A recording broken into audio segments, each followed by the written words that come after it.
ici Marie Madec de l'Académie Bienveillante du Cheval. Bienvenue sur cet épisode 6 de Une citation égale un exercice. Donc j'espère que vous avez pris un carnet de notes et que vous notez chaque jour l'exercice à faire. Comme ça, au cours de l'année 2020, vous aurez des exercices à pratiquer avec votre cheval, 25 en tout, pour pouvoir améliorer la complicité, le lien avec votre cheval. Alors, n'oubliez pas que c'est un concours, donc si cette citation vous plaît, même si vous ne connaissez pas la personne qui a choisi cette citation et qui me l'a proposée et que moi du coup j'ai sélectionné aujourd'hui, si elle vous plaît, mettez un j'aime sous la vidéo, ça peut vraiment aider une personne à gagner un lot. Alors, la citation que j'ai choisie, roulement de tambour, devenez l'humain dont votre cheval a besoin. Andy Booth. Donc quand j'ai lu cette citation, je me suis dit mais c'est exactement ça. C'est exactement ce que j'enseigne, c'est exactement la façon dont je vois les choses. Donc c'était pour moi une évidence de choisir cette citation. Devenez l'humain dont votre cheval a besoin. Dans l'Académie Bienveillante du Cheval, ce qui est enseigné, c'est justement la communication non violente. Donc de traduire les sentiments qu'on peut avoir en besoin et combler ces besoins avec des stratégies qu'on va choisir. Et le cheval, lui aussi, il a des besoins, il a des sentiments, des besoins. Et il va aussi avoir des stratégies pour combler ses propres besoins. En fait, c'est la même chose. Donc, les humains, j'ai la liste devant moi parce qu'en fait,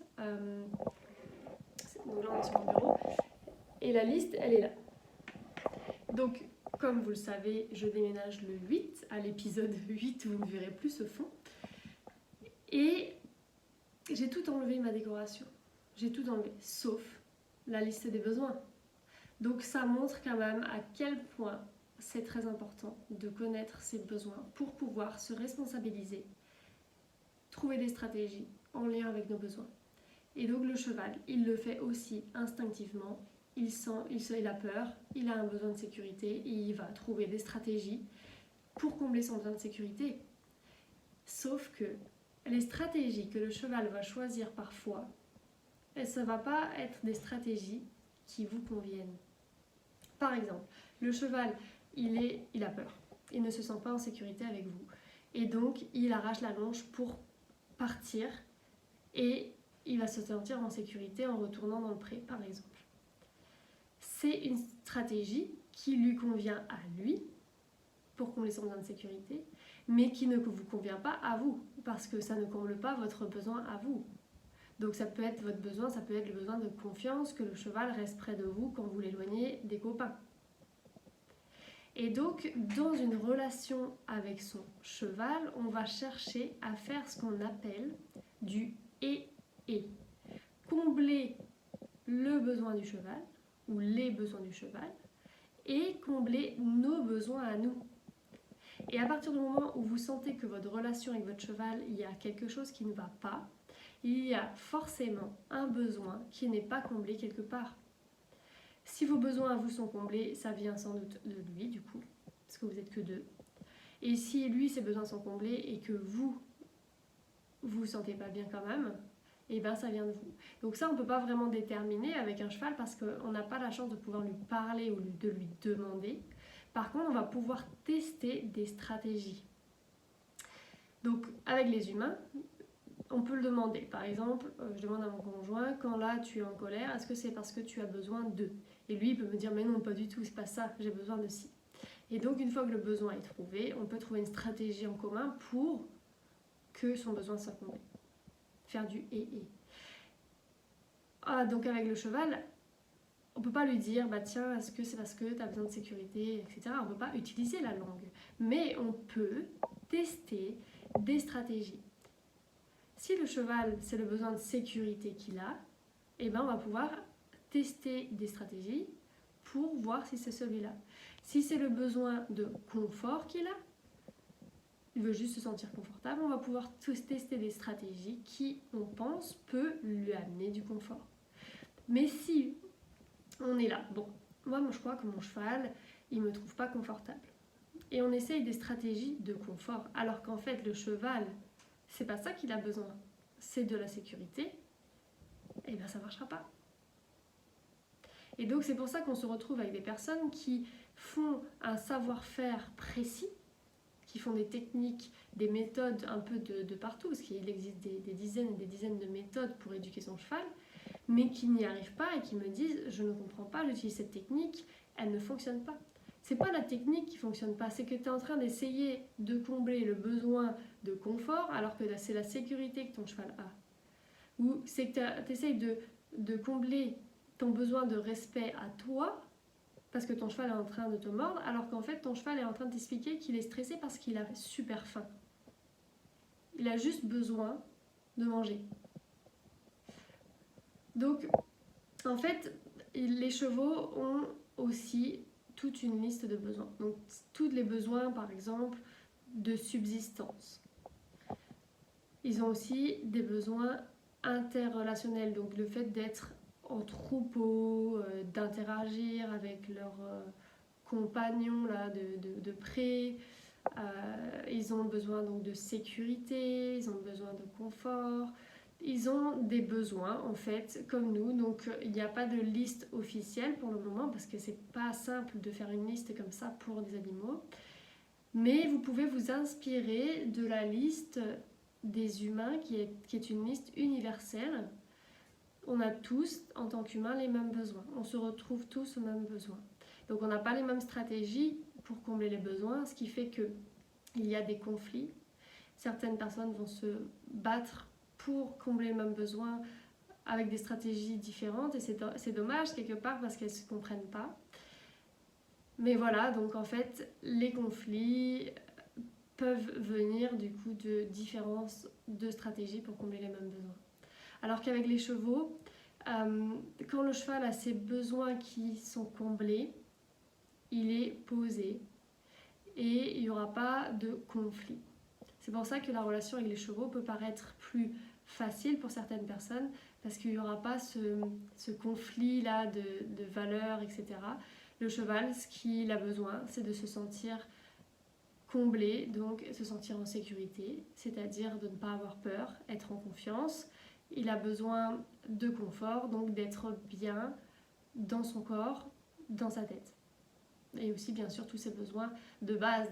Donc si vous prenez un cheval qui est seul au pré, qui n'a pas assez à manger et que vous lui dites j'aimerais bien combler mon besoin d'interdépendance et de partage avec toi et avoir de la complicité, ce ne sera pas possible pour lui, il a de faim.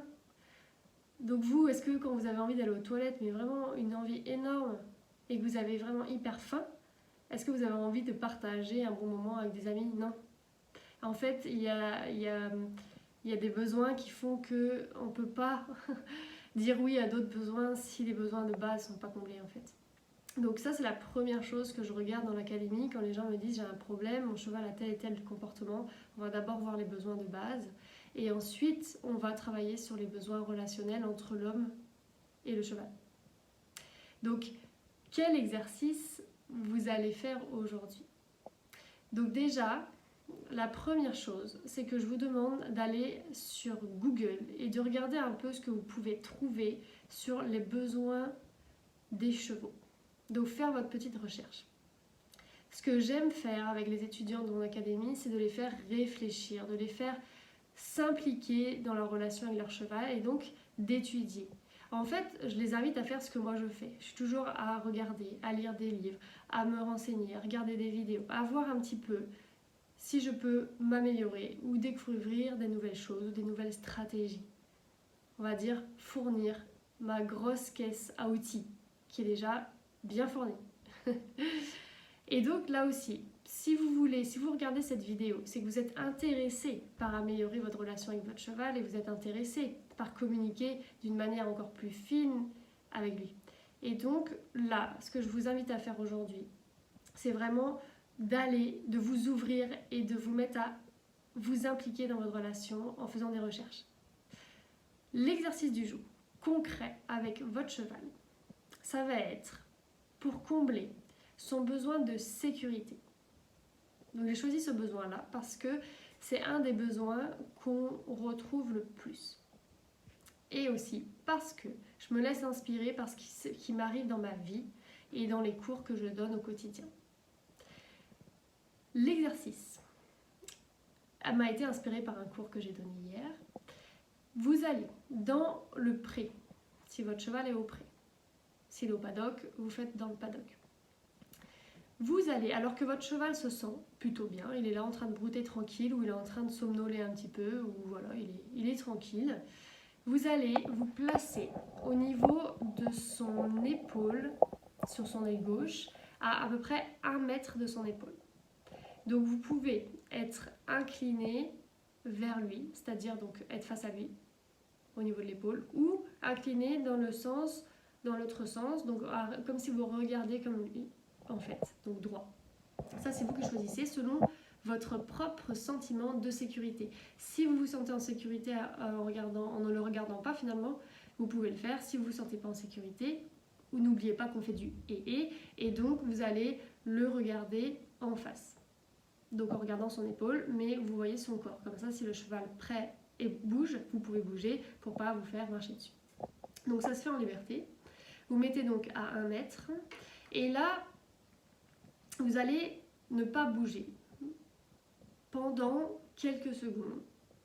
Et vous allez compter à peu près 10 secondes.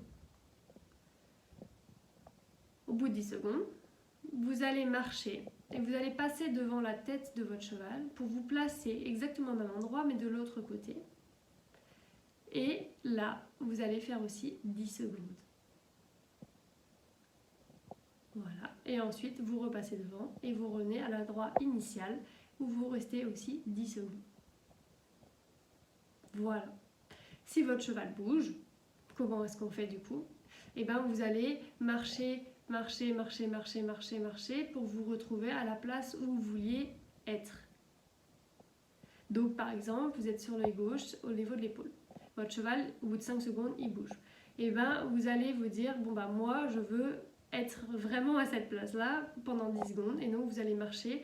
Tant qu'il marche, vous marchez. Dès qu'il s'arrête, vous remettez à la place où vous étiez. Et vous tenez 10 secondes. Donc ça, c'est une stratégie que j'utilise, qui fonctionne très bien pour apporter de la sécurité à son cheval. Donc c'est en liberté, c'est une technique qui n'est pas rapide, c'est une technique qui amène à de la profondeur, de la confiance entre son humain et son cheval. Donc c'est une technique parmi d'autres dans la caisse à outils, mais elle est très efficace et donc je vous invite là, dans le calendrier de l'Avent, à pouvoir tester cette technique. Donc vous verrez que c'est vraiment une technique qui fonctionne très bien pour ce besoin-là. Voilà.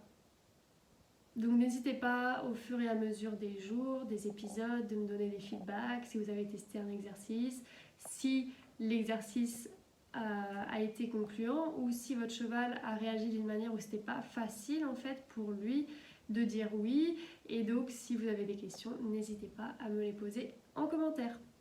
N'oubliez pas de voter. Donc aujourd'hui, j'ai noté en plus. Attendez, tac. C'est Morgane Morizur. Hier, j'avais pas mon ordi, donc j'ai pas pu dire le nom. Donc votez pour Morgane Morizur pour qu'elle puisse gagner le lot. À très bientôt et merci de suivre cette série citation. Une citation égale un exercice. À demain.